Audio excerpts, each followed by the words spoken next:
Okay. Oh, scratch that. Restarting. Recording.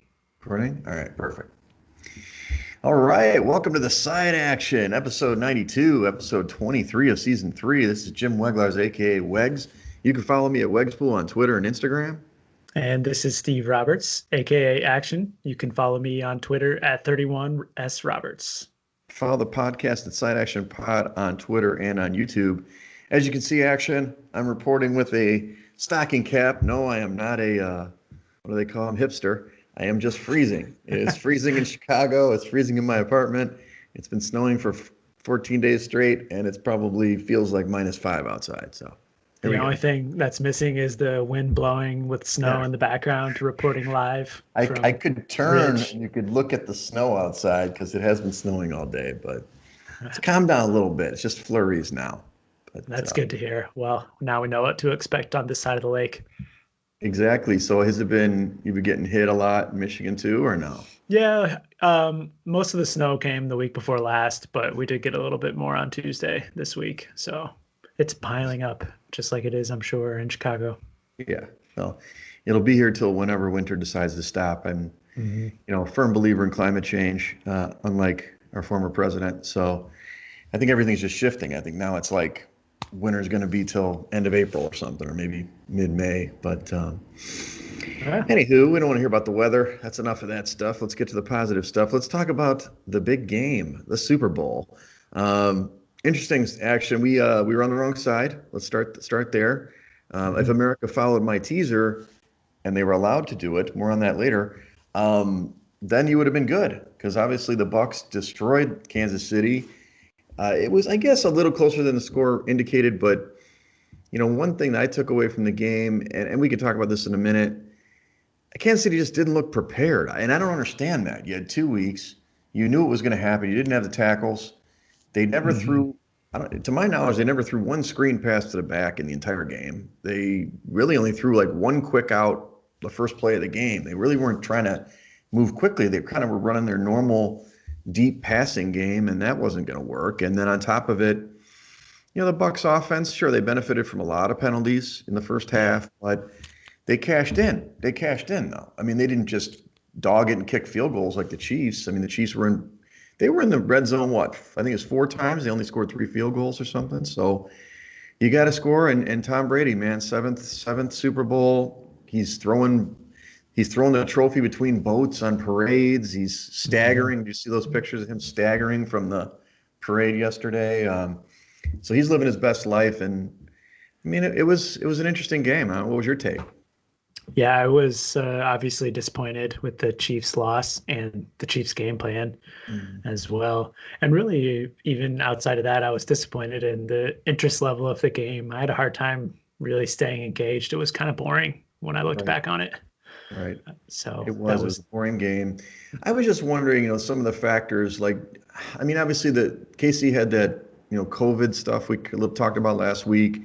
Maybe that was a distraction where there was 20 possible players that were on that list, but only 3 really hit or something. And then, of course, we didn't even talk about this last week because I think it was after we aired, Andy Reid's kid, who's a coach, no nepotism there, hits that family, the 2 kids, one kid's in critical condition. I mean, that's a horrible situation. That's got to be distracting.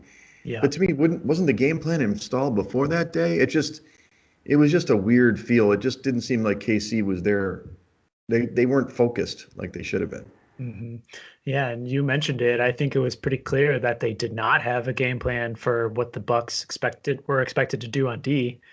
And I mean, I think I read that Mahomes was pressured on like almost 40 dropbacks, or maybe even a higher number, and they were just did not want to give extra protection to the line. They only had 5 in pass protection on a majority of those passing plays.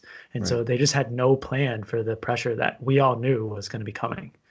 Well, and it's interesting, a couple things, for the most part, they didn't blitz a lot. They had some interesting blitzes, but they just dropped back into zones for the most part, which is exactly what I said that they should do, and they did it. Congratulations, Bucs. Bowles did change his game plan.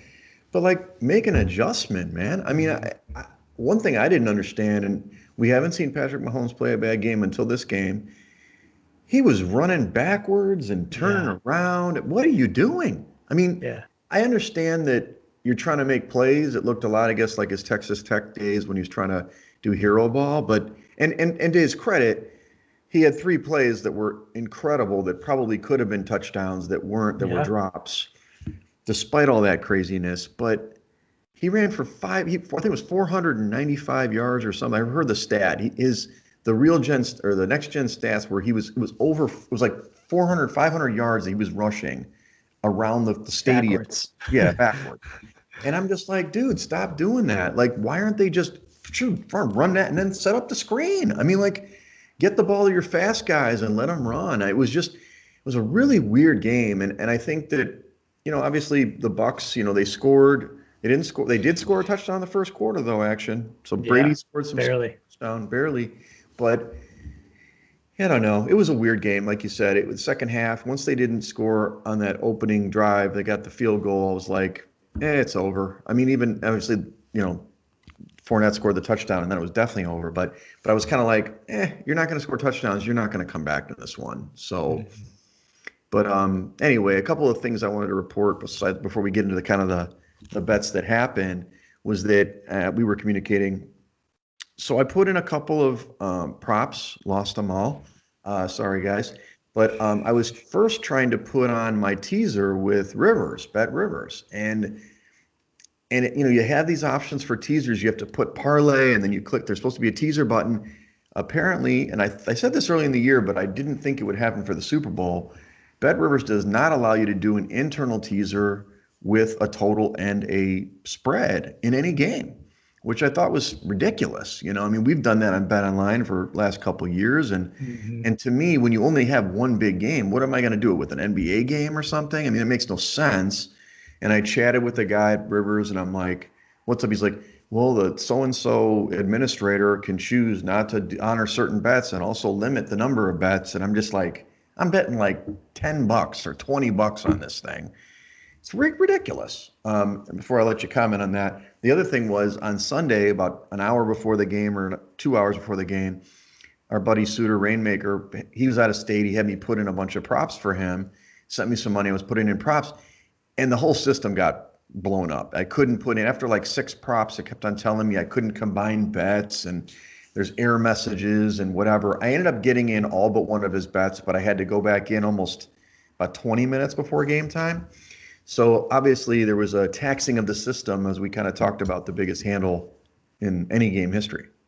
Yeah. I think I read reports that there were other books that also had issues with accessibility from its clients. I think DraftKings, actually, I think there was quite a few that are run with the same can be operational, the back end stuff. So it Right. may have been a larger global issue that affected multiple books, but certainly bad timing for Super Bowl Sunday, a couple of hours before game time. Yeah. We'll have to keep that in mind. We're going to be out in Vegas, obviously, for NCAA tournament, but hopefully we'll be able to use the William Hill app or use Mhm. BetMGM or something out there, don't you? So we'll have Yeah. to figure it out in advance because, those lines at the windows are pretty long. Yeah. Especially when we're at the pool. We're not going to be running inside to place bets. Exactly. Hopefully the internet's working. Well, just kind of a overview recap. Now, Action did pretty well on his props from what I can see, but just to kind of Mhm. recap what we have here, it probably went off a little bit lower, but Tampa Bay, of course, paid out at the money line, at least plus 140. Obviously, the spread bet came in, Tampa +3. And then the under did come in, as we talked about, it's 31-9, so it was way under the total here. Obviously, Kansas City didn't find the end zone. I wanted to know, and I didn't look it up. Oh, you did? Okay. So the prop for Kansas City not scoring a TD? What was that? I think it was, I heard this week plus 900. I Okay. may have that confused with Mahomes not to throw a touchdown pass, but um, either way, I mean, no touchdown for Kansas City still paid out a nice, juicy chunk of change. Exactly. I wonder how many people put that one in. But some of these things were interesting too. For the player props. I mean, Brady didn't throw a pick, right? Mhm. That's plus 150, and then it was under on the touchdown passes that we kind of just talked about. The first touchdown went to. We didn't talk about the game itself. Gronk had two touchdowns. He was the leading receiver for Tampa. Two Wow. touchdowns. He had 67 yards receiving or something. Who would have thought that? I mean, that's another. I mean, that's what I kind of said that in my write-up of the game on Wegs Pool that somebody, I thought it'd be Scotty Miller, but somebody else had to step up, and it was Gronk. You know, it was funny because we talked about Brait last week getting injured. We thought maybe he'd have a big game. Well, he was injured. Gronk stepped up, man. And I heard something funny that I didn't know about. Did you realize that Travis Kelce and Gronk are the same age? I believe it. Yeah, yeah, because Oh, Kelsey came out a little bit later from college, right? right. Yeah, Yeah, they're both like 31. So it's like, wow. Like, I mean, you feel like Gronk's all used up and done. He's I know. 31. He's not that Yeah, old, you know? A couple of other things. Your anytime touchdown cash with Fournette plus 125. Congratulations. yeah. I was happy to get that one. I was really kind of sour that Mike Evans didn't get one of those first two touchdowns. They both went to Gronk, as you Right. mentioned. Though those are usually going to Evans. So Of course, Antonio Brown had one too. yeah, So then some of the ones that you hit on a bunch of these. You didn't hit the Hardman over, but you hit Godwin under, Kelsey over, Fournette over the 3.5 receptions with the four, Hill with 6.5 receptions over. He had seven. You had Darrell Williams under 45.5 yards rushing. That was pretty easy. Although, you know, that was something else that I heard in the kind of the rehash was, you know, the kid ran well. Edwards-Helaire was running yeah. for like 7, 8 yards or crack. They just didn't run the ball enough, you know. Mhm. But anyway, you also got the Af- total sacks, Kansas City, Tampa over at 3.5. That hit at four, barely, you know, but you got Barely. it. And then Mhm. all of mine guys, I didn't actually bet the player Paul, but I did. Chris Jones did not get a sack. Devin White did not get a sack. It was actually Shaq Barrett who was good, and Ndamukong Suh had 1.5 sacks in the game. So Yeah, I think the game state probably did not help the sack props there.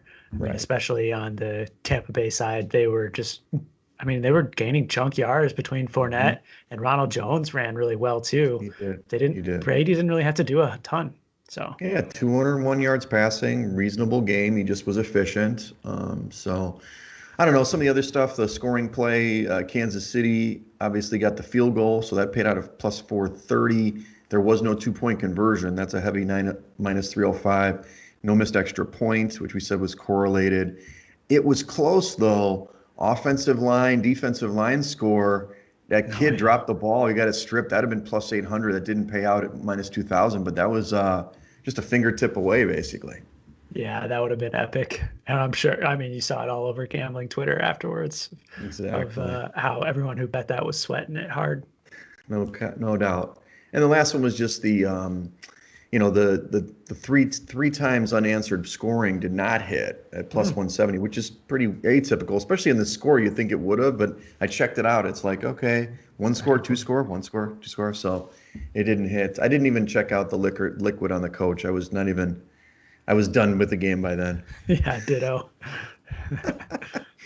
Well, anyway, it kind of closes out an exciting football year. Unfortunately, the Super Bowl didn't, deliver in terms of the game. But I mean, looking ahead, just a quick conversation. I mean, a lot of people. What's so funny about sports talk radio and stuff? I listened to it on Monday, and everybody's like, "Oh, Brady's going to be back to win the Super Bowl next year." I'm like, "Come on, dude! Like they barely won this year. I mean, they obviously did great in the Super Bowl, but we know that they probably should have lost to the Saints, right? They Mhm. maybe should have lost to Green Bay. They certainly figured out the formula, but what do you think about that credence for them to come back next year and win again? It's going to be hard. I mean, this team is a ton of veterans, and I don't know all of their contract situations, but I have full expectation that it's going to be a little bit different in terms of the players that are on, especially the defensive side of the ball. Right. So, and I mean, the NFC, there's some good teams in the NFC. I think Sure. Green Bay is going to be back and ready next Hmm. season. And the Saints, it's going to be super interesting to see what shakes out at that quarterback position. Right. And I mean, the NFC West, I have every expectation that San Francisco is going to be back and awesome next year too. So Yeah. um, it'll be good. Have you looked at any futures for next season? Anything that you're eyeballing as I of now? haven't. I would like a couple teams that I'm on the watch for. I definitely think Washington's going to bounce up, and they did win the division. I'd probably put money on them winning the division again. I love that team. Don't know who's going to be the quarterback yet. That Hmm. probably maybe get it now before some quarterback that is of noteworthy is there. I think that you're right. I think the NFC West is just loaded. They're Yeah. loaded. So I don't know if there's ways to go against certain teams like Tampa. Um, But, I think that's going to be an interesting shakeup. The AFC, it really depends on I really like that Colts team, your Colts team. I don't know who's going to be the quarterback. Yep. So, in that division, and then obviously Kansas City, you might be able to get good price. Like some people are all down on them. Oh, this is how you beat them. They had two offensive linemen out. I mean, Yeah. they're going to be back, or at least they're going to be. I can't see them not making the AFC Championship game again. But the AFC is going to be better. Obviously, the Bills will be there, and I like what Miami did this year. I think the team to watch next year. We've said this again, America, on every podcast we've ever said. Your Los Angeles Chargers.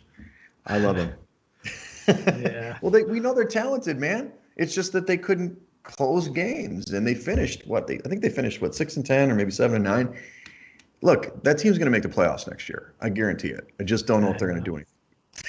I don't know. Anthony Lynn's still the coach, so it's hard to Oh, say he's that. not. He's out. Oh, He's out. oh, they fired him? Oh, Okay. yeah, he's out. All right. They got Staley. Oh, that's they right. got the That's right. coordinator from the Rams. Yeah, That's that's right. why I'm Thank you. saying it. Yeah. Okay. Yeah, I mean, I bet on the Colts already, kind of a homer pick, but I think that they're going to find a good solution at quarterback, and if that happens again, I think they're going to be right there in the thick of it with that offensive line. Right. Last thing is that, and I've done this in the past. I went away from the index, buddy. The index told me about Tampa, but, obviously I was on Kansas City all along, but it really did well in the playoffs this year. Action. It was, I think it picked every single game of the last, well, maybe not the Saints. The Saints would be the one upset in the last 3 weeks, but stick to the numbers. Stick to the numbers, America. Yeah. I mean, it could have been a different outcome had the officiate. I still have beef with the officiating. Oh, yeah. I know it's easy to say now, but it was just a completely different game in the second half too. They called 10 penalties in the first half and 2 in the second. So it completely just kind of sent it into that tailspin, and Kansas City was unable to come back from it. Well, didn't Kansas City get penalized 80 yards in the second quarter? I think that you're right. There were a couple of key plays that the officials played in. There were really 3 that I can think of. Of course, the guy was offsides for the field goal, so you have to call that. But I would like to see if there was. I heard that there was another play early in the game where Tampa was clearly offsides and they didn't call it, so it was whatever. Mm-hmm. But those 2 pass interference calls that set up the touchdown, that really was kind of the nail. It was a lot like the Green Bay game. It just put them in a different mindset. I mean, I don't think Reed probably should have called the timeouts. You're down 14-6. They're just running the ball. They're running the clock out. Just let the run. You've had a terrible half. Just go to the next one. Instead, he gave them life, and then they went for it. I thought that one to Evans on the side was definitely a bullshit call, personally. Yeah. The guys just got tangled up, and I don't even know if it was catchable. And then the one to was it Gronk or Evans again? It was Evans, I guess. Yeah, but the one in the end zone, there's no way Evans is coming down with that ball. The ball's 12 feet in the air. There's no way he's going to catch that ball. It's uncatchable. Don't put him at the 1 yard line. That's a guaranteed touchdown. So I thought that those 3 plays just changed the complexion of the game. If it's a field goal, and then of course they, obviously don't get down there, and it's so now you're talking about what? I guess that would be 10 to 6 at halftime. That's a totally different ballgame. You just a reset. Instead, you're down 21-6 and whatever. So turn the page. I sound bitter. That's right. I sound bitter with this hat on. They'll be back next year, no doubt about it. Absolutely. Well, let's move over to NCAA hoops here. So we've got the Action Index, which I see a riser that I really enjoy at number 3 on your list. Why don't you tell us a little bit about the changes in your Action Index this week? Yeah, well, Gonzaga, Baylor, 1 and 2, shoulders above the crowd as per usual. But the real action is down lower, where the Big Ten teams are battling it out. We mentioned last week that Michigan's on hiatus and haven't played in 10 days or so now. But Illinois has won some pretty good games the last week or so, and they've jumped them into 3rd. Nice. And Houston is another team right behind those 2 at number 5, which I have my eye on. they don't play quite the same competition as some of these others, but Right. they are a really good ball club and play very serious defense. Now, Houston played somebody on Saturday. What was it? Our Lady of the Lake or Yeah. something? Uh-huh. Was that a fill-in game or was that a planned game? It had to be something that was rescheduled. I honestly didn't pay too much attention to it. I did see that Circa posted a number though, and Houston was laying 43 points against Our Lady of the Lake, and they Exactly. covered. They won by like 60 or 70. I know they scored 100 points or something. But, when I look at your list, and we can't see this on the screen, everybody, but I'll tell you that, Action loves the rebounding advantages, and that's kind of one of his differences with Ken Palm. The two best teams on this are Houston and Illinois. Now, we know Kofi Coburn is probably a big part of that, Hmm. but there's a significant advantage there. 2.2 for Illinois and 2.6, and just for the rest of people, Gonzaga is so good, and so is Baylor. They're at 1.6 and each, 1.65, 1.61. So, that's a significant advantage. And you look at teams like Iowa, 0.32, and Alabama, 0.29. So if you go there, you better be ready to hit the boards. Yeah. And Houston is no slouch on offense this season. Hmm. Typically, you would see them very poor on offense, but they're 17th ranked in Yeah, I see adjusted that. efficiency this year. So it's a different team than we normally see come out of that conference. Yeah, exactly. I am waiting. I don't know if it's going to happen. I'm waiting for Loyola Chicago to get up on your index in the top 10 because they're at 15 in Ken Palm right now. Now they're going to Yeah. play Drake twice this week, so they do have to win some games. They're both at Drake. We can talk about that in a minute. Yep. But this team's they're seventh on D, man. I don't know if that does translate. I don't know is there a schedule strength of schedule measure on Ken Palm, or is it just I purely how they play? I do not believe that Ken takes in strength of schedule to his Okay. accounting. It's straight numbers. Yeah, so you got to factor that in, but we've seen them do it in the past. I know I don't want to get too excited about it, but as you recall, we were at when we took our trip to San Diego a few years back, and that was when Sister Jean was sweeping America, by storm. We saw them win twice on that weekend, and they all went all the way to the Final Four. This is a team that, they're really good. So, Hmm. well, last week we went 3-3 as you put as a joke. We got three right, we got three wrong, and then there were three cancellations or postponements. Uh, Yeah. so your Cleveland State came in, Illinois came in, and USC. We're talking about that, and you don't like the Pac-12, but they did come in. And then Florida failed us. Oh no, the Florida was canceled twice, Nice. and then the Baylor Oklahoma game didn't happen, and then Alabama. They did it again, man. They I were know. down huge in this game, and they came roaring back, but they still lost and didn't cover at Missouri. I did salvage a little bit in that one, live betting Alabama at a good plus number. So ended up taking a split there. But man, they just don't show up on Saturday afternoons, do they? Well, one of the things that I heard on VSiN last week was it was I guess it was on the weekend.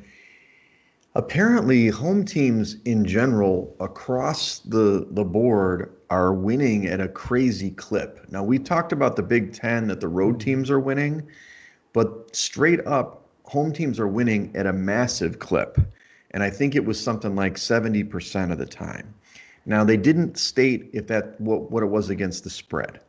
Okay. But this is one of the things that I obviously I picked this game, a road game at Missouri, and Kansas didn't hit road game, Iowa road game. I know that's usually Big Ten, but most of these I'm going to be looking at that more action unless they're clearly the better team.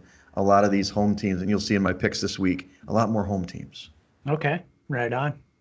So, I think there's something to it. I mean, we have talked about the Big Ten quite a bit, but that conference affords quite a bit more amenities in terms of travel and just their general location. The travel isn't quite as impactful, so I think right. it plays a bigger factor for some of the smaller schools and like the Pac-12 where the travel distances are greater.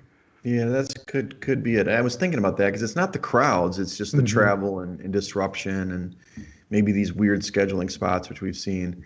Yep. Okay, well, let's go into our, games that we like this week and some predictions from Ken Palm for point spread. So I knew you'd find Friday Night Action. I just put it on the outline, America. I just put it out there as like a teaser for him. And there was not a good game in my mind, but he found one. Hit us with this one. This is exciting. Yeah. Yeah. A few more Big Ten games on Friday night, but we don't like any of those, or at least I don't. No. Going to pass on them. And I'm picking out a favorite in my heart. I don't know if you've heard of this college, Bellarmine. It previously was Division Two. In fact, I think they played in the NAIA. Growing Oh, up as a youth, going to Taylor basketball camps, you always saw Bellarmine hanging up in the rafters, and they were a nice. powerhouse in that league, Okay. Wegs. Okay. And this season, they have elevated their status to Division One, and this is the Nice. first season they're playing in Division One, and they're playing in the Atlantic Sun Conference. So you might think that Bellarmine would step up in class and probably level off a little bit, lose some games, but that Sure. hasn't been the case this season. Hmm. Bellarmine is near the top of the A-Sun with an Mhm. 11-5 record, and they're That's 10-4 awesome. against the spread. So this team is a bunch of sharpshooters from the Mhm. Kentucky area, I would gather, Sure. and they play like it on offense. They are very high in terms of offensive field goal percentage, and I think that they're a good bet to cover tomorrow night against North Alabama, -6. Look at this guy. I love it. I love it. See, I'm trying to look at my ace son. Okay, so they're duking it out with Liberty in that division, Mhm. right? In that Yeah, conference. So I would love to see them go to the dance. That's a great story. I'm sure that everybody wants to see some little guy, definitely. Bellarmine. That's how you say it? Bellarmine. Yeah. Bellarmine. It could be Nice, Bellarmine. nice. I'm not sure, actually. Well, all you know is you're projecting them as a -6 favorite at home against North Alabama, and you're saying we're going to keep that hot streak of 10-4 against the spread alive and take them out. That's right. Well, let's go to some other games. Saturday has a boatload of them that I like. I'm sure you like some of these. Uh, I already mentioned it. Loyola Chicago's going to Drake. They're going twice because that's how they're doing their schedule this year, and they're going to be at Drake. I love the Ramblers this year. They're in the top 25 of the AP, but they're also, as I said, way up at 15th for Ken Palm. I just think that they're gonna take it to this Drake team. That Drake did get a loss. Okay, they Hmm. finally got beat. But what do you think? I know they've been good against the spread. Yeah, stellar against the spread. 19-1 straight up. They lost their first Mhm. game last week to Valpo, but Yep. 15-3 against the number. And I got to be honest, I've watched Loyola play a couple of times this year. I lost a very infuriating bet against Evansville, I think it was, or Indiana Okay. State. But I'm looking at the other side in this one. I had Okay. kind of had this spot circled. Drake has their opportunity to prove themselves against the conference's elite in Loyola. And I hear you. I think the numbers are definitely incredible for Loyola this season, top 10 on both offense and I think defensive efficiency. But Hmm. Drake is up there too. They play a good brand of defense in their own right. They're 31st against defensive field goal percentage of Hmm. opponents. And I think that they're going to have an edge at the 3-point line in this game. Hmm. Drake really shoots it. And I know that Loyola defends it really well, but I expect getting back home in Iowa this week, they'll be able to get hot. And I'm going to be back at Drake. So do you think, obviously you want them in that game. Do you think I should just wait and have the back-to-back game and go to the zigzag theory and say, hey, let me do the second game because Loyola will come out and play better or beat them or maybe get a better number in the second game? Yeah, I mean, you could take that route, but that's banking on the fact that Drake wins Saturday. True. And I mean, if Loyola ends up winning and you missed an opportunity, then it may have you backing off the second game, thinking that Drake might come back on Sunday. Sure. So I certainly wouldn't try to talk you out of that if you think Loyola is the play. Hmm. Um, it's tough to say though going into Sunday. I mean, both of these teams. Well, I think Loyola was coming off of a victory last week, but they did not cover, if I remember, in the last outing. Okay. Right. Let me take a look. I've got this tracked here. Let's find Loyola on here. They play, like you said, Evansville. Yeah, they didn't cover. You think they didn't cover at Evansville? They won the game, right? They actually Yeah. didn't cover both games against Evansville. Okay, that's right. Yeah. So they won both, but I think they didn't cover both. So, and obviously Drake coming off the loss, so I think both teams will have motivation here. Certainly added motivation given that this is for the conference lead.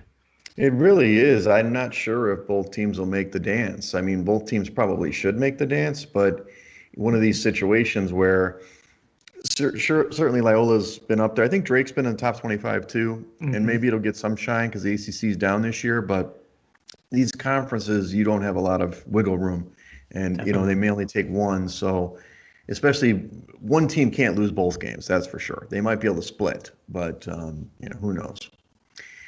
The next one looks like this looks like an action favorite here. Indiana, they're going to be at home against Ohio State. You're showing them as a 6-point favorite at home. This is on Saturday at noon. Sorry, Loyola game was at 11. Um, you like your Hoosiers?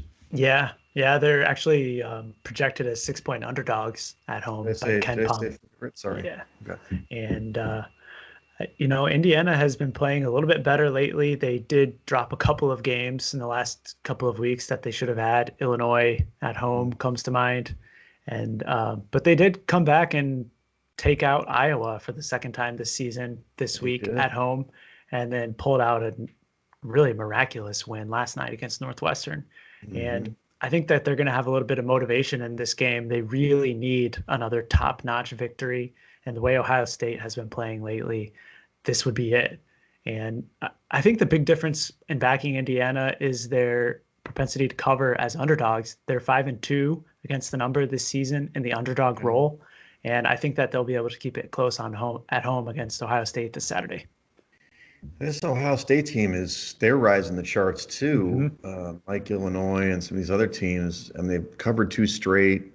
So I haven't seen them play. I mean, what is their strength? Because I haven't seen Indiana play a lot too. I've seen Illinois play, I've seen Iowa play, and Michigan early in the season. So what are their strengths? Are they an inside team? They're a shooting team? Yeah, they both. They have a great point guard. CJ Walker is a transfer out of Ohio Mm-hmm. State, or I'm sorry, Florida State, and he kind of runs the show when he's in the lineup.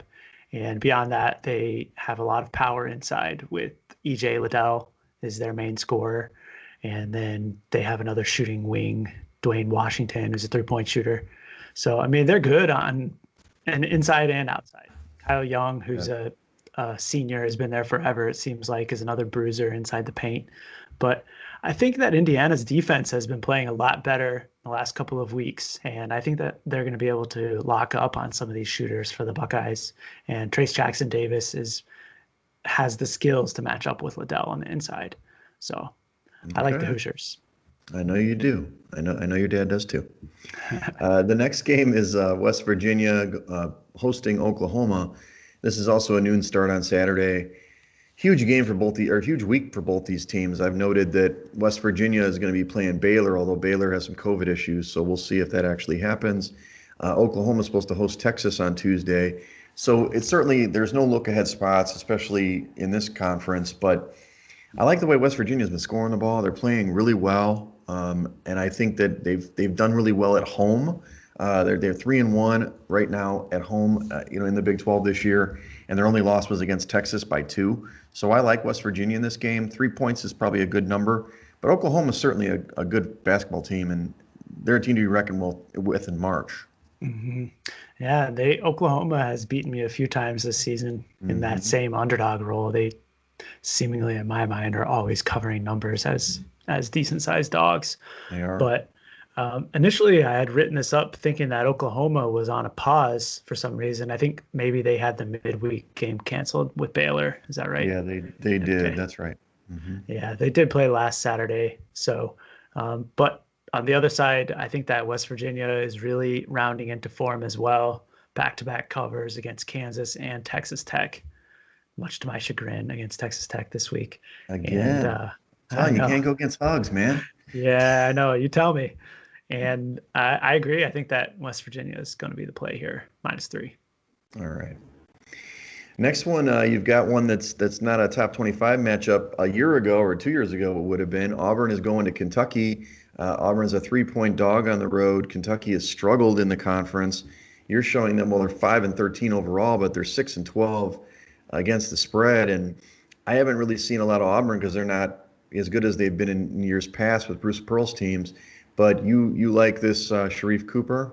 Yeah, true freshman Cooper didn't play for the first couple of months of the Hmm. season, and ever since he's been into the lineup, this Auburn team has been a different animal.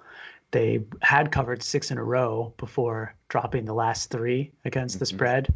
Hmm. But the main difference there, when you look back at these numbers, is they were consistently underdogs for several games in a row. And they Sure. started racking off some wins. And then the odds makers took notice and they lost the last three as decent favorites. Sure. So when I saw this number pop up from Ken Palm, was a little bit surprised to see him labeled on Auburn as such a large underdog here at 3 points. And Right. I don't think Kentucky should be favored against anyone in the SEC right now. And Yeah. if Auburn's catching any points, three, two, or one, I'm going to be betting on them. Yeah, Kentucky can't get a win. I mean, they had a nice game the other night. They were in the mix, and then they just kind of blew the end of the game. And I was listening to, I don't know if you listen to Full Ride, which is like ESPNU's show for college basketball, or it's college sports in general. Mhm. And I like those guys. They were talking at length about how just Kentucky, because of the lack of preparation and these young teams, maybe that's Duke's problem too. Yeah. They just can't handle certain critical situations and they lose close games. So if this game's close, I definitely would side to Auburn for sure. Here's another big one in the Big East this time. This is going to be on Saturday at 4 p.m. Central. Creighton is going to Nova. Or no, I'm sorry, Creighton's hosting Nova, but you're showing them as a dog at home.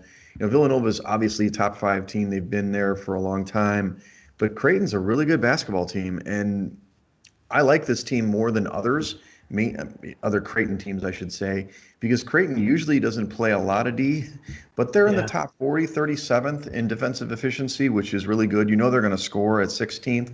Villanova's, they're good. They're really good, but they're like 57th on D. It's not quite the same Jay Wright teams as you've seen in the past. So I know it's a short number, but or it's only 1 point, but I still would take some points with Creighton at home. Yeah. I mean, Creighton has had a really up and down season. Hmm. Early on, they were whipping up on opponents and covering tons of games. And then I think the point guard Zagorowski got hurt for a couple of weeks and was in and Okay. out of the lineup, which really impacted their performance. So as far as I know, he's back and certainly he has been for the last week or two. And I would expect that he's going to round into form a little bit more. So you got to figure that Creighton will pick up their pace of play with their true point guard back in the lineup. To me, I'm probably going to be passing on this one. I know Villanova is one of my darlings. I've got a Mm. futures ticket on them, and I don't really have a good read on Creighton right now, so I'm likely going to be passing. Cool.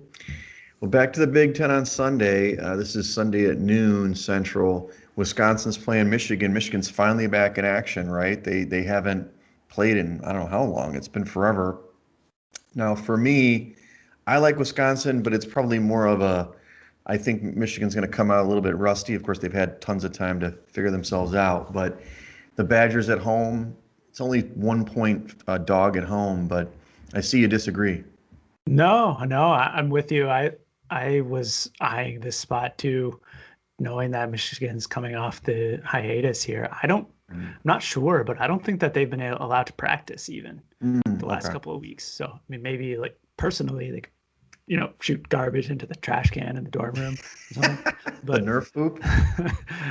I don't, I mean, I've seen this throughout college basketball this season. Teams that are coming off the hiatus start out incredibly so slow, especially in the first half. So Hmm. I personally was lining up a play on Wisconsin in the first half in this game Okay. and likely would be interested in the full game number as well.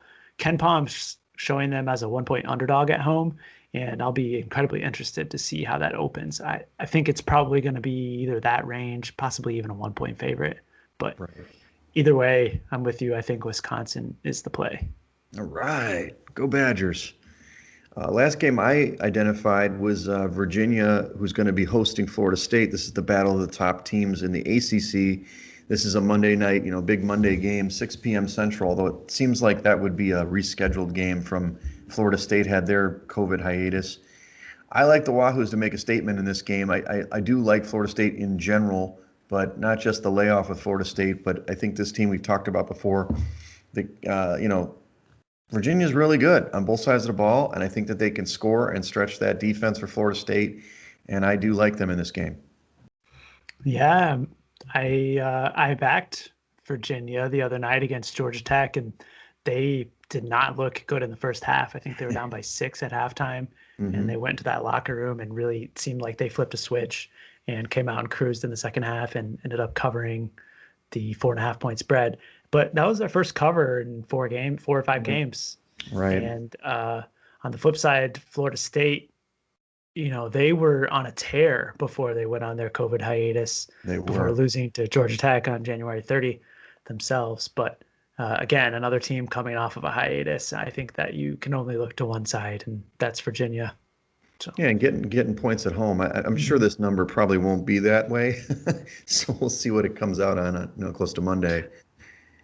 I'm showing this one at Florida State. Oh, is Uh, it? Oh, my yeah, bad. yeah. My bad. Oh, yeah. You know It's what? You're right. I didn't write that down right. Okay, so that is right. Oh, wow. I'm taking a road team. Look out! Look out, action. No, I mean, irregardless, I think that again, you have another team that's coming off of a COVID hiatus, and Yeah. especially for Florida State and Virginia being their opponent, it's probably going to be even more important given the level that they play defense. So, Right. Gotcha. Well, that wraps up our games. I mean, it's a shorter episode, which is great. They're going to be shorter going forward, just changing a format. We're basically going to be talking about just college basketball going forward. I don't know if we're going to get Cole on. I'd love to have him back on if he's able yeah, to jump on at some point before our trip. But as you know, I keep plugging the trip. We lost a man, picked up a man this week for our trip to Vegas. So we're excited and you join us out there. But even if not, this is the time to really start focusing on college basketball. Some great competition, and I know I haven't gone all in on bracketology yet, but I'll be doing that too. I like to pick my brackets against Joey brackets of ESPN myself, and I don't know. It's just the right time of year to jump in. yeah. Another piece of news this week: the Big Ten announced that they're going to be moving the tournament from Chicago to Indianapolis. Interesting. And given that it's a week before the NCAA tournament, which is also going to be 100% in Indiana, Yep. I myself am thinking that gives an even more of an added advantage to the Big Ten teams once Mm, the NCAA tournament comes around. They're going to yep. be in their hotels, settled in for the better part of a month now. Sure. And given the proximity to Indiana and all these teams normally playing at Purdue and Indiana, I think that you're going to see a lot of Big Ten teams making runs this season. So I am going to be shopping for futures. Nice. I will say, I mean, I don't know what Joey Brackets has it and Joe Lenardi has it, but I mean, I've got eight Big Ten teams making the dance, and that's not including Indiana. So, you're going to have a good chance of getting some of those teams through. I mean, they're an incredible conference. I just wonder how it's all going to shake out if, we may be Mhm. too heavily on Big Ten teams. But to your point, we could talk about that a little more as we get closer to the tournament. Sure. Uh, Excellent. Well, that kind of wraps up our episode. Side action. Like us on your, whatever way you're listening to us. I'm not sure how you're listening to us, everybody. You got to tell us, but check us out on YouTube. Follow us. Send us some comments, especially now when we're a little bit slower. Football kind of is so engaging. College basketball is a little lighter. We may have a little more chance to answer questions, or if you have anything like that, let us know. Action's really good about explaining all these terms. And I know I did talk to some people who listened to the Super Bowl episode and they were like, I don't know what this is. And I'm like, dang it. I'm like, refer back to episode one. But we went through a lot of terminology in our first early episodes in season one. We try to reference them as we can, but we know that we're kind of a little bit ahead of the normal person who's just trying to bet. But we're trying to make it user friendly for everybody, is what I'm trying to say. Yeah, definitely. Please, if you have questions, don't hesitate to reach out via the Gmail or our Twitter, YouTube channel. That's right. Well, that's what we're here for. So, all right. Well, follow the podcast at Side Action Pod on Twitter and YouTube. Follow me at Wegspool on Twitter and Instagram. And follow me on Twitter at 31S Roberts. All right. Thanks, everybody.